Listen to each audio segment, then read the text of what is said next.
the Kenya Morans just put up one of the most garbage performances you've seen in recent times. So let's just talk about this. So this game ended 88-58. So the Kenya Morans got blown out by 30 points. And honestly, it's expected because the way the Kenya Morans just started off this game, they started this game off horrible, terrible. I feel like yesterday's game, they had a very good start, but this one is unacceptable completely. And considering the fact that the Kenya Morans just got out-rebounded, they got scored on effortlessly by the Angolan team. And also, just noting, the Angolan team didn't even have like a lot of strength, especially in terms of like quality players we are used to seeing in the two times that the Kenya Morans matched up with Angola in the Afrobasket Qualifiers of 2021. But this did not stop the Kenya Morans from putting up one of the most garbage performances you've seen in this tournament. And from yesterday and today, the Kenya Morans have produced the weakest performances in this tournament. Yesterday we had a couple of games.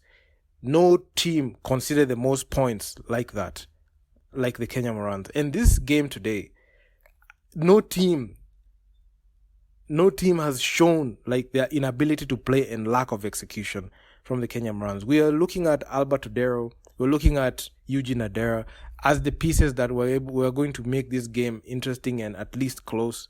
But man, they couldn't even hit anything. The definition of inconsistency. Fahim did not even play this game. He played 1 minute 30 seconds. Bramwell did not play this game. The guys that were given heavy minutes in this game, which was actually unacceptable, and it's something that is still a head scratcher, is Griffin Ligari playing 14 minutes. This is a man that should not even play more than even 4 minutes a game because of his lack of output. Victor Bosire deserves to be playing only 4-5 minutes a game, honestly, because this guy, in 2 minutes and 34 seconds in the game, this guy had 3 turnovers and 2 personal fouls. The man didn't even attempt a shot. He was 0 for 0 on the field goals. Derek Ogechi, 33 minutes played, did absolutely nothing. Actually, he was the most inefficient player on the court. The most inefficient. A plus minus of minus 37. I mean, 5 of 13 shooting from the field. 2 of 6 from downtown. And the man was just taking unnecessary shots. The same shots that he likes taking. Even in yesterday's game, he kept shooting like that. Albert Odero, a guy that had the rock yesterday. The man that helped the team in scoring. Couldn't hit anything yet today. He was 5 of 8. He's a bit timid. He held back. A majority of the time, he was not even able to even compose himself to even, shoot the basketball well. He had some flashes of brilliance. But man, the 7 turnovers per game he had was bad, man. It was just bad. He had 6 assists, which was actually quite good. He tried to make, but we needed him much more in a scoring role. You needed him to at least lead in the offense because he was the guy that showed that he's top quality when it comes to scoring. But deferring to the other guys to try to make them, even make for them to score, is not a solution for us. It's not something that we need from a Derek. We can't get it from Derek Ogechi. So Albert needed to be that guy. Eugene Adera. He played heavy minutes today. But damn, the man had 5 turnovers. He had 12 points on 3-11 shooting. He had a plus minus of minus 5. Actually, Albert today had a plus minus of minus 17. I mean, it's expected. The man played north of 25 minutes. And on 2-point field goals, he was actually hitting his mid-range shots. He wasn't able to hit a 3. Also, Eugene wasn't able to hit a 3. But man, Albert Odero is the guy that's supposed to be, even if he's not able to hit the most shots, especially from the field. He was supposed to be that guy because he's the primary scorer. He should have had the ability and the knowledge to be able to even at least draw fouls because the Angolan team were fouling a lot. And you'd even take advantage of that. This time they were in foul trouble, and anytime they fouled us even lightly, we were getting tripped to the line. And in this one, there's actually there was a quite improvement, especially when it came to shooting from the line, because we had 22 attempts at the line. We scored 15 of them. 68% shooting, which was actually quite good. You can see Eugene, any single time that he was going to the line, he shot 86% of the time. So he was 6 of 7. So that was actually quite commendable. But it's 5 turnovers, man. The man at his position, at the point guard position, he's the guy that's supposed to be at least facilitating and setting up players. He needs to take care of the ball more. Albert there needed to take care of the ball more because you can't turn over the ball like that. He was getting trapped. I saw situations where the Angolan team knew who to zero on. And they did a lot of scouting because looking at the way they were attacking Alberto Dero and making sure that to get him out of the game, they knew that Alberto Dero was our number one option. And they knew that if they were able to shut him down and limit his offense, they will be able to at least slow down our offensive progression and make us very inefficient. Because if you look at going by yesterday's game, it was clear who our number one option was, and it was Alberto Dero. Limiting him was the first primary objective for the Angolan team. So, Desmond O'Willy, oh my God. This is a man that played 18 minutes, 15 seconds. Did not even record a field goal. He only had 1 field goal attempt. He had 4 personal fouls, 1 assist, 1 turnover, and only 1 block. He had the negative plus minus from minus 33. I actually thought Derek Ogechi's plus minus was bad, but man, Desmond O'Willy does not even deserve to have any minutes playing. Those minutes should even be split against, even it should have been given Bramwell or even Fahim Juma, because Bramwell was listed as a DNP. He was listed as a DNP. Fahim should have been that guy to even get those minutes to see what he can be able to produce. But Coach Cliff and his rotations forgot about him. And we had players that at least we could take it a swing on. And my God, it's bad. It's very bad. Okal Karanga, I don't even know what this guy does on the team. Honestly, if you ask me. This is a guy that played north of 8 minutes. Almost a quarter. The only highlight he had was his 1 3-point attempt. That's the only one. And that's the one that's going to keep blowing up on social media. Everyone in their mother is going to know that he hit a 3 against Angola. And it's only 3 points. The man can't even, he's 6'8", 6'9", 6'8", 6'9", only 4 rebounds. 4 rebounds? Ah, man, don't even get me started with Jolowich or Fidel Okoth, because my God, it's bad. It's literally bad. It's worse, man. It gets worse. Look at a guy like Joel Ewich. Oh my God. 26 minutes played. 9 points. 3 of 7 shooting. 43% shooting from the field. Actually shot quite decent, but for his attempts and the minutes that he played, doesn't cut it. 4 personal fouls. 3 turnovers. Oh my God. Just to sprinkle in there 2 steals, but my God, plus minus or minus 11. This is not going to cut it. Griffin Ligari. Oh my God. Why is this guy played 14 minutes? Why? To do what? All of 3 from the line. All of 3 from, not even from the line, from downtown. He was 1 from the line. But why does this guy try to think that he's a 3-point shooter? You are not a 3-point shooter, bro. You're not a 3-point shooter. You've never had, and you never will be. Man, you belong. I mean, their players would just belong in the bench, man. They belong in the bench. Fidel Okoth, oh my God, this guy, man. Every time he held the ball, I just knew he was going to fumble it. I just knew it. 6 points, and his points were only scored from the free throw line. Only. He has 0 for 4 from the field. He had 4 turnovers, 2 personal fouls. Oh, Jesus. Plus minus of minus 15. Griffin Ligari plus minus of minus 21. There are some players who do not belong to the bench. Should be relegated to a bench role. There are 6 players. Oh my God. But I must start with the legacy players, because those are the guys that keep getting call-ups with the national team, yet they produce nothing. These people produce virtually nothing to the team. I mean, the team, from shooting from the field, 34% from the field, 37% on 2-point field goals, 27%, from downtown. We were 5 of 18. 5 of 18. One of the, oh my God. Even one of the threes got hit by Ariel Ortega. But I feel like he wasn't even being set up. It all comes down to the coaching philosophy. I mean, if anyone wants to defend, if anybody wants to defend Coach Cliff, they have to explain to me what Desmond Willie was doing. What actually position was this man playing? Because I don't know. We don't know what position he was playing. He's quote unquote is playing the center, but we don't know. What did he do scoring wise? Nothing. What did he do? Only had one block. Even if he was gonna go Dennis Rodman, he only had one rebound, man. This is a guy that is 6'9", 6'10", about 7 feet. But the man can't even grab a rebound in 18 minutes. You mean tell me in 18 minutes you can only grab one rebound and have one block? You mean tell me that? In 7 minutes, Okal Karanga, 4 rebounds? And the way we are missing our shots? Joe Lewich, he had 8 rebounds. Oh my God. I mean, Fidel Okoth, 27 minutes played, 6 points, all the points coming from the line, only having 3 rebounds at your position.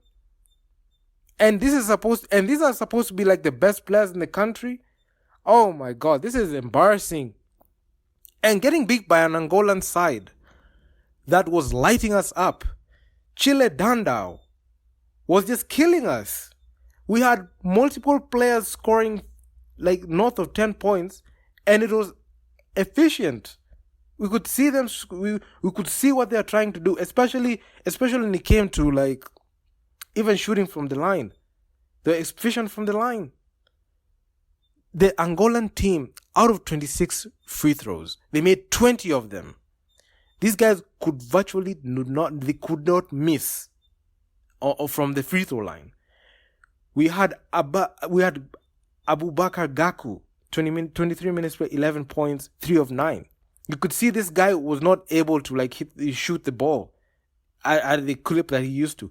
But you could see they were still up. Gilson Bango was literally schooling Desmond Willie. Schooling him. Got schooled in that game. Desmond Willie got schooled in that game. He lost that matchup against Gilson Bango at the half. 21 minutes played. Gilson Bango, in 21 minutes played, he was much more efficient than Desmond Willie. And Desmond Willie played on north of 18 minutes. Gilson Bango was 8 of 10. The most efficient piece on the squad. This guy was dunking all through. Didn't even record a dunk in the game. Chile Dandao. Oh my God. This guy was just killing us. Especially when it came to like drives and, them second chance points. And especially from the line, he was actually quite good. He was 2 of 5 from the line. He shot better. I mean, it was. Gaston Goncalves, this is another guy to watch. He didn't have the best game. But you could see, shooting-wise, he was 3 of 11 from downtown. He shot more threes. He wasn't the most efficient from 3, but you could see what they were trying to do. They spread the well across every single player. And they were just good at what they did. And they just beat us effortlessly. This was an effortless game coming from Angola. And even if you try to chalk it up to like a bad day at the office, they had a similar performance yesterday. So I'm just waiting for the excuses coming from Coach Cliff, because oh my God, immediately after the Afro-Chan last year, I called for Coach Cliff to be fired. I knew what this guy was all about. This is not a guy that you can trust to win a game that matters. This is a guy that is a failure. He's a loser. This is not a guy that you can trust to win the ball game, and he's not a guy that you can even rely on down the stretch to be able to formulate good plays. There's some players that they're just out of their depth. Completely out of their depth. It's like we handed over this game to Angola. There was this time Angola had a scoring slump. We didn't even capitalize on it. It's like we didn't want to play.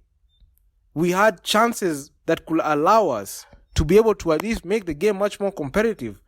But he chose to be passive. I mean, this is tip-top embarrassing. I mean, it's embarrassing.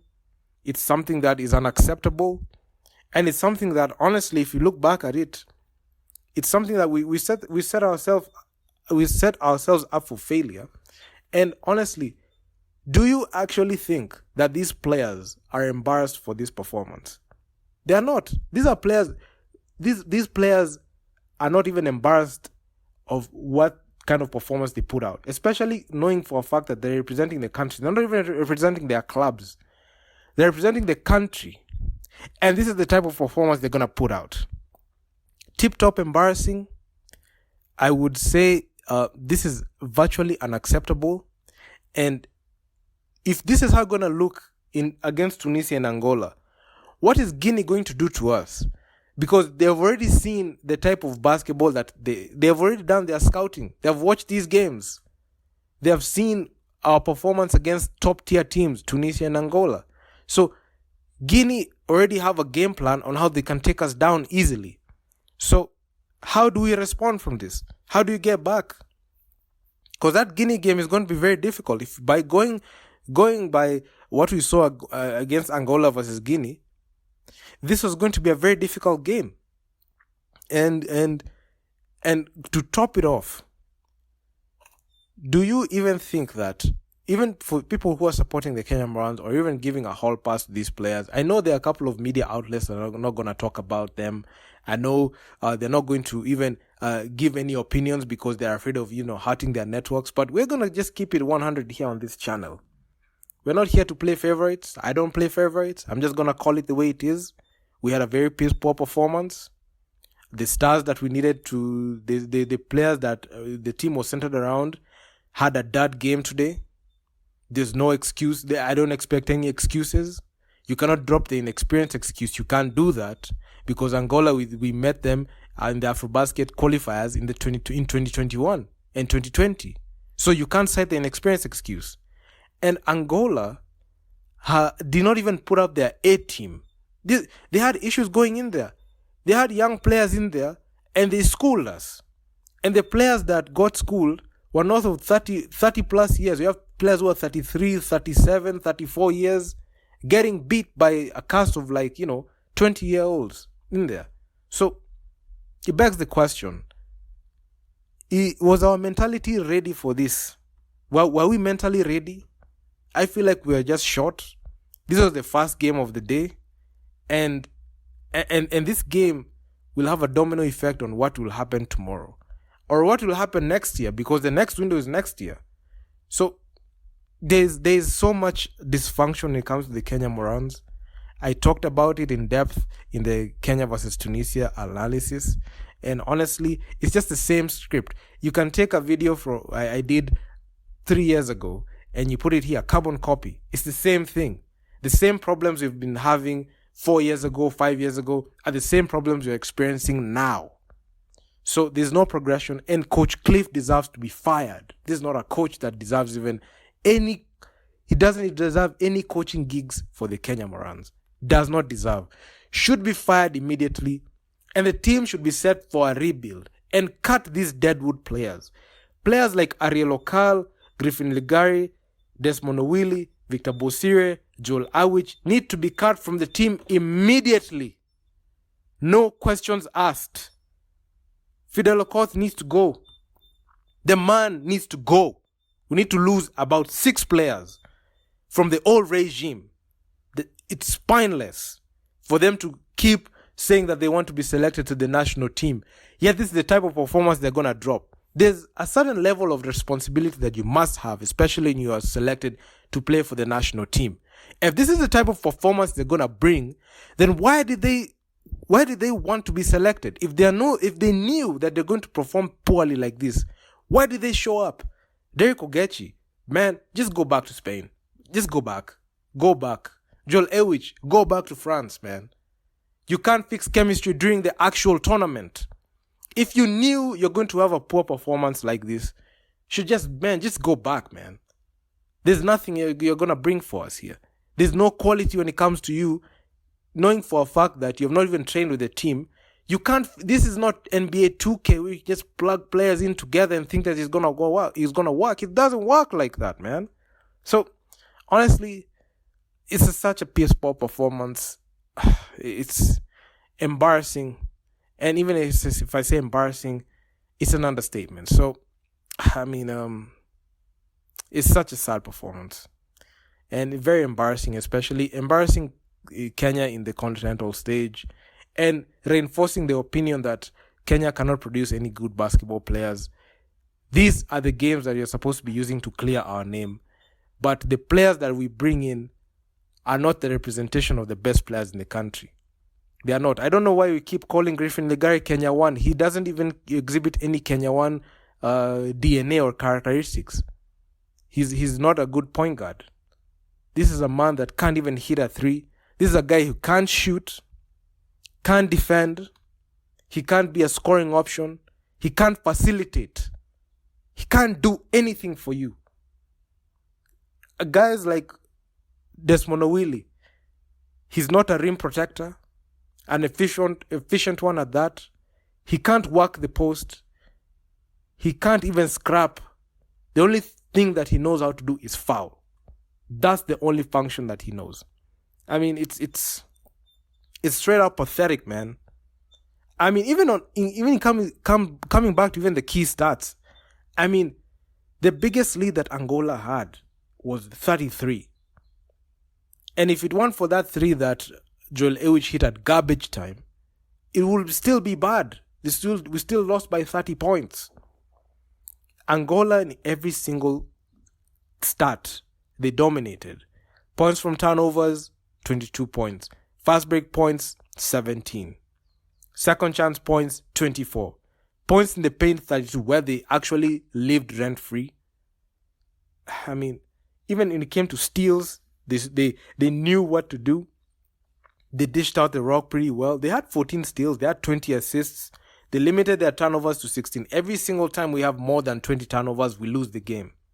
And even it brings me back to the point where what Albert Odero is experiencing is the Tyler Ongwae effect. Actually, we owe Tyler Ongwae an apology, because the man saw this whole situation and he walked out. He walked out with no damage. He said, "You know what? I'm not gonna play with you. You people are unprofessional." And we're wasting away. We wasted away his time, and he's playing for the national team. We are seeing a situation where we are wasting away Eugene Adera, Albert Odero. We are wasting Ariel Ortega. We're wasting away Fahim Juma. We're wasting away Bram. And if these players keep getting frustrated like this, what incentive do they have to represent the national team? What case can we say? How can they be pitched? Come and play for the national team if this is what they're going to be subjected to. Who in their right mind, even if you're a Kenyan hooper, why would you come and play in this situation if you know Coach Cliff is the loser coach that will not even prioritize you? Why would you play for the national team if you know that Coach Cliff is not going to give you even minutes to play and operate? Why would you come and play? That's all it boils down to. Coach Cliff deserves to be fired immediately. No questions asked. The Angolan team had 20 offensive boards, 20 offensive rebounds. They were able to capitalize on second chance points. They dunked on us multiple times. The so-called players that you think that they are the best players, they wet the bed in this game. It's sad. It's pathetic. Even if you go into the short chart, my God, it's pathetic, man. In the first quarter, we made the most field goals. We couldn't even hit a three. All the shots were inside. Couldn't do nothing. We were a nothing bagger. In the second quarter, it's actually quite improved, because at least we're able to knock down a couple of shots from downtown. We didn't even miss a three in the second quarter. But damn, if you go to the third and fourth quarter, oh my God. In the third quarter, we only made 3 field goals. Only 3 coming from Albert, Griffin, and it's still Albert and Griffin alone. All the others were just misses. But in the fourth, where we capitulated, we took the most shots, and that's just about it. I mean, we lost the game like that. So, I mean, it's a very pathetic performance. Very pathetic. How do we bounce back from this? How do we even win against Guinea? Because Guinea already have the blueprint on how to beat us. They've already played Angola, made the game close. We couldn't make the game close against Angola, and right now, Angola is up on us. They just took our lunch money like that. So very embarrassing. Man, I'm out. Peace. Make sure to subscribe to the channel, hit the bell to get notified, and peace out.